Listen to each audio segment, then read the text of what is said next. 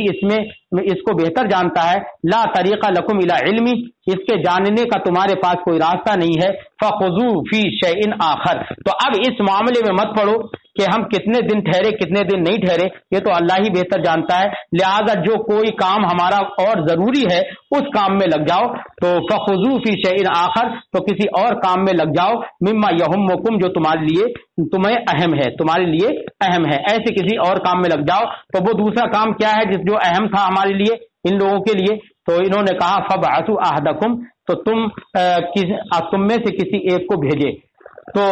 کسی ایک کو کیا، کس کو بھیجے؟ تو وہ یملیق، کہا کہ جس کو بھیجا گیا تھا چاندی کا ٹکڑا لے کر، وہ یملیق تھا، تو ایک شخص کا نام یملیق تھا، تو اس کو بھیجا، تو فبعثوا کا مفعول بھی بتا دیا یملیقن، ہے نا، فبعثوا احدکم اے یملیقا، تو تم میں کسی ایک کو تم بھیجو، یعنی یملیق کو بھیجو، کس کے ساتھ؟ بے ورقکم، تم اپنی اس ورق کے ساتھ، ورق واو رے پہ کسرہ اور قاف، ورق کہتے ہیں اس چاندی کو، کچی چاندی کو، اس چاندی کو مطلقاً چاندی کے پتھر کو کہتے ہیں ورق، چاندی کی پتھر کو، چاہے وہ چاندی مطلب ڈھال دی گئی ہو اور ڈھال کا زیور بنا دیا جائے تب بھی ورق کہیں گے، یا نہ ڈھالی گئی ہو اور بغیر ڈھالے ابھی کچی چاندی ہے تو اس کو بھی ورق کہیں گے، تو ورق کا معنی ہوتا ہے چاندی۔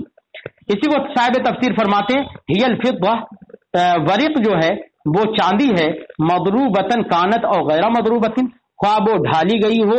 زیور کی شکل میں یا نہ ڈھالی گئی ہو، تو ورق رے کے کسرے کے ساتھ یہ ورق کے معنی ہوا چاندی کا، تو معنی ہوا فبعثوا احدکم بورقکم ھذہ الی المدینہ، تو تم اپنے میں سے کسی کو یعنی یملیق کو بھیجو، بے ورقکم ھذہ، اپنی اس چاندی کے ساتھ، الی المدینہ، شہر کی طرف، ہے نا، تو اس سے پتہ چل جائے گا کہ کتنے، اب انہوں نے اس لحاظ سے نہیں بھیجا تھا ان کو وہ چاندی لے کر کہ یہ جان لیں کہ کتنے ہماری مدت ہوئی ہے، لیکن یہ اللہ نے ان کے دل میں ڈالا کہ یہ اپنی چاندی کو لے کے بھیجیں گے؟ تو جب وہاں پر وہ چاندی کو لے کر جائے گا تو وہاں پر جب اس میں لوگ وہاں کے دیکھیں گے تو وہ دیکھیں گے کہ یہ تو بہت پرانی چاندی ہے جس کو ایک لمبا زمانہ گزر گیا، جس کا چلن بھی اب ختم ہو گیا ہے۔ تو اب ان لوگوں پر بھی ظاہر ہو جائے گا اور ان لوگوں پر بھی ظاہر ہو جائے گا کہ اتنے سال تک ہم غار میں سوتے رہے اور ہم کو اللہ نے اتنے سالوں کے بعد اٹھایا ہے۔ ان لوگوں کا بھی یقین بڑھ جائے گا اٹھانے پر، اور جو لوگ انکاری تھے، اب اٹھنے کے انکاری تھے، ان لوگوں کا بھی یقین آ جائے گا کہ اللہ رب العزت اٹھانے پر قادر ہے۔ حالانکہ انہوں نے تو صرف اس مقصد سے بھیجا تھا کہ تاکہ وہ چاندی لے کر جائیں اور کچھ خرچے پانی کا سامان لے کر آئے، اس لیے بھیجا تھا۔ فرماتے ہیں بِبَرِقِكُمْ هِيَ الْفِضَّةُ مَضْرُوبَةً كَانَتْ أَوْ غَيْرَ مَضْرُوبَةٍ۔ ورق یہ چاندی ہوتی ہے، خواہ اس کو ڈھالا گیا ہو یا نہ ڈھالا گیا ہو، ہر ایک قسم کی چاندی کو ورق کہیں گے۔ تو ورق یہ ایک قرات ہے اور ایک دوسری قرات را کے سکون کے ساتھ بھی ہے، یعنی بے ورقکم، تو را کے سکون کے ساتھ بھی ایک قرات ہے جس کو صاحب تفسیر نے فرمایا وہ بے سکون را اور را کے سکون کے ساتھ ورقکم۔ یہ کس کی قرات ہے؟ ابو عمرو شامی کی ہے اور حمزہ کی ہے اور ابو بکر کی ہے۔ ان لوگوں کی قرات را کے سکون کے ساتھ ہے بے ورقکم۔ بے ورقکم ہذہ الی المدینہ، اپنی اس چاندی کے ساتھ بھیجو الی المدینہ، شہر کی طرف، جس شہر میں، یہاں پر مدینہ بمعنی شہر ہے، جس شہر میں انہوں نے بھیجا اس شہر کا نام تھا ترسوس، شہر کا نام تھا ترسوس۔ اسی ترسوس کو بلکہ تاکہ فتح کے ساتھ ترسوس،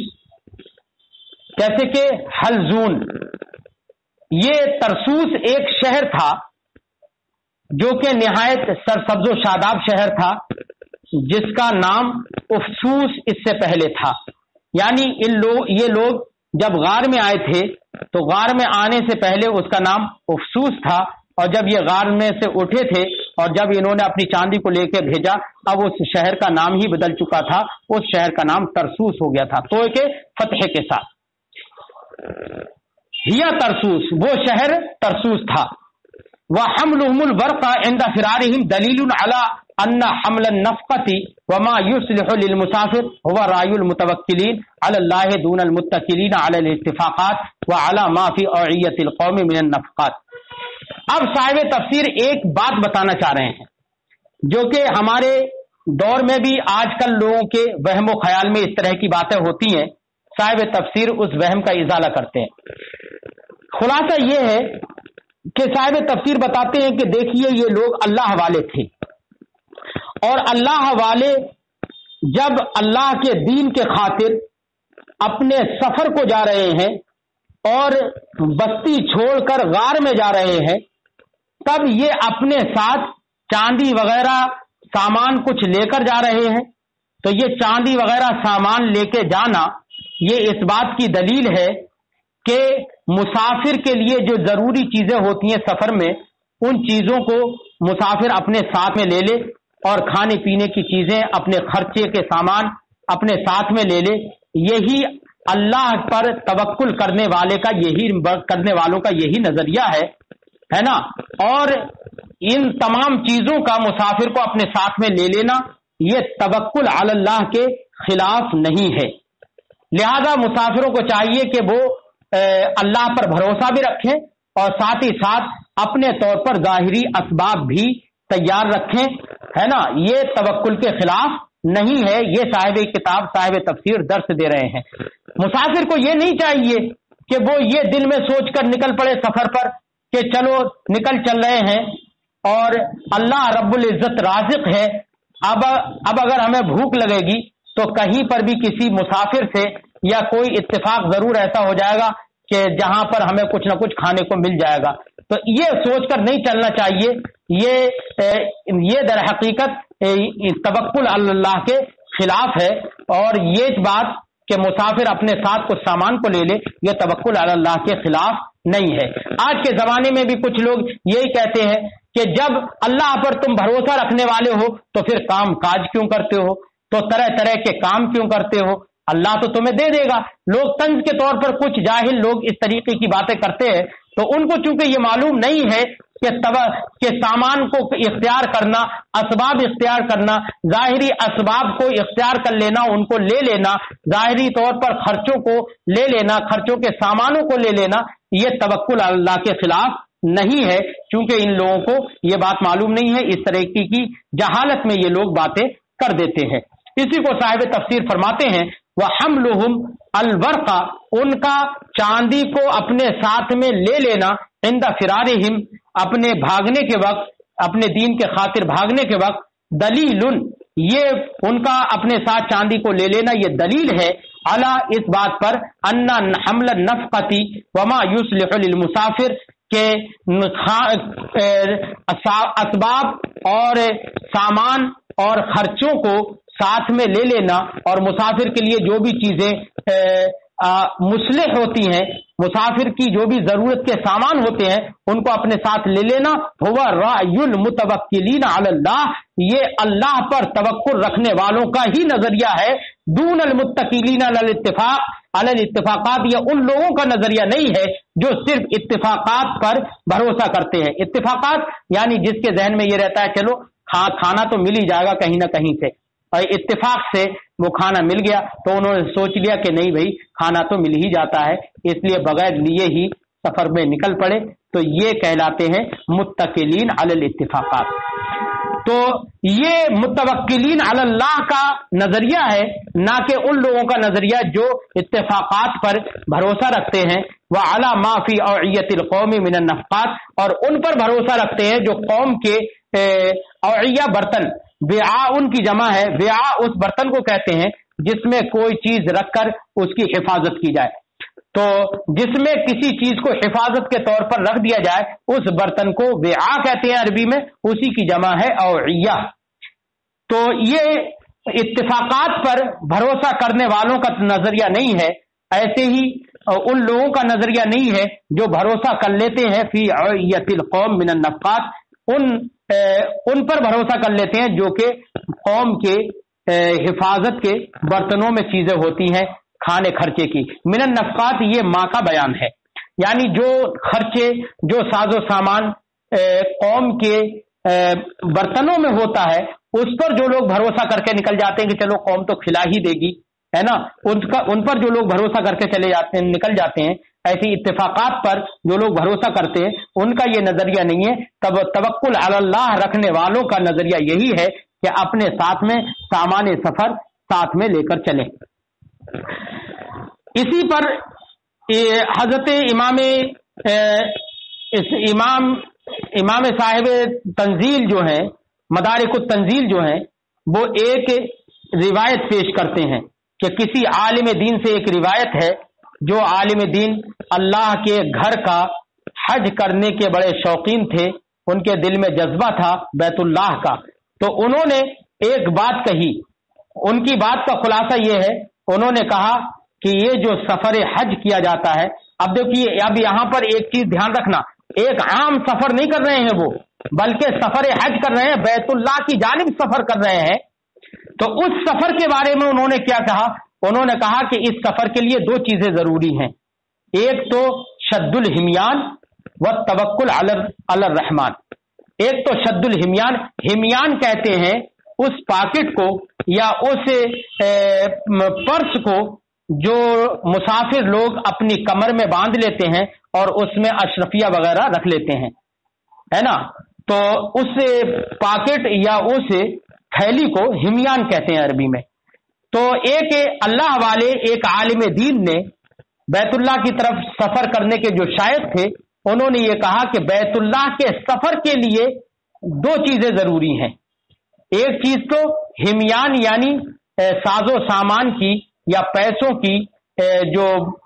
پاکٹ ہوتی ہے اور پیسوں کی جو پرس ہوتا ہے اس پرس کو باندھ لینا اپنے کمر سے، وہ توکل علی الرحمن، اور رحمان پر توکل کرنا۔ اب دیکھو اگر شد الہمیان اور نفقات کو ساتھ میں لے لینا یہ اگر توکل علی اللہ کے خلاف ہوتا تو یہ عالم دین یہ نہ کہتے کہ شد الہمیان اور توکل علی الرحمن دونوں ضروری ہیں سفر کے لیے، یہ نہیں کہتے۔ اگر توکل علی اللہ کے خلاف ہوتا شد الہمیان تو پھر شد الہمیان کے ساتھ توکل علی الرحمن کا ذکر نہیں کرتے، یا تو صرف توکل علی الرحمن ہی کا ذکر کرتے، شد الہمیان کا ذکر نہیں کرتے۔ لیکن دونوں کو ذکر کرنا، یہ اس بات کی، ان کے اس بات سے یہ بات سمجھ میں آ جاتی ہے کہ شد الہمیان یعنی نفقات اور خرچوں کو اور پیسوں کی تھیلی کو ساتھ میں لے لینا، یہ توکل علی الرحمن کے خلاف نہیں ہے۔ اسی کو صاحب تفسیر نے بیان کیا ہے، وعن بعض العلماء، علماء میں سے کسی سے یہ بات مروی ہے، انہ کان شدید الحنین الی بیت اللہ، کہ ان کو، حنین کا معنی ہوتا ہے شوق، انہ کان شدید الحنین الی بیت اللہ، کہ وہ بیت اللہ کے بہت شائق تھے، بہت شوقین تھے، یعنی بیت اللہ کے سفر کے بہت شوقین تھے۔ وہ یقول، اور شوقین ہونے کے بعد بھی ایک عام سفر کی بات نہیں ہے، یہ تو بیت اللہ کے سفر کی بات ہے، تب بھی وہ یہ کہتے تھے ما لہذا سفر الا شیئان، اس سفر کے لیے نہیں ہے مگر دو چیزیں، یعنی اس سفر میں دو چیزوں کی ضرورت ہوتی ہے، ایک شد الہمیان، ہمیان ہا کے کسرے کے ساتھ، ایک ہمیان وہ تھیلی جس میں اشرفیاں وغیرہ یا نقود وغیرہ یا پیسے وغیرہ رکھ کر اس کو اپنی کمر پر باندھ لیا جاتا ہے۔ شد الہمیان، دو چیزیں اس سفر کے لیے ہیں، ایک ہمیان یعنی پرس یا تھیلی کا باندھ لینا کمر سے، والتوکل علی الرحمن، اور رحمان پر توکل کرنا، اللہ رب العزت کی ذات پر توکل کرنا۔ تو دیکھیے توکل علی الرحمن کے ساتھ شد الہمیان کا ذکر کرنا ان کا اس بات کی دلیل ہے کہ نفقات وغیرہ سفر میں لے لینا، خرچے اور اسباب سامان سفر کو ساتھ میں لے لینا، یہ توکل علی الرحمن کے خلاف نہیں ہے۔ اور یہاں پر تو یہ اس سفر کے بارے میں کہہ رہے ہیں جو خود اللہ رب العزت کے گھر کی طرف سفر ہے، تو وہاں پر جب شد الہمیان کو انہوں نے ضروری قرار دیا تو پھر کیا حال ہوگا اس سفر کا جو کہ بیت اللہ کا نہ ہو، ایک عام سفر ہو، تو وہاں پر تو کھانے خرچے اور اسباب سفر کو ساتھ میں لے لینا بہت ہی ضروری ہوگا، اور وہ توکل علی الرحمن کے خلاف نہیں ہوگا۔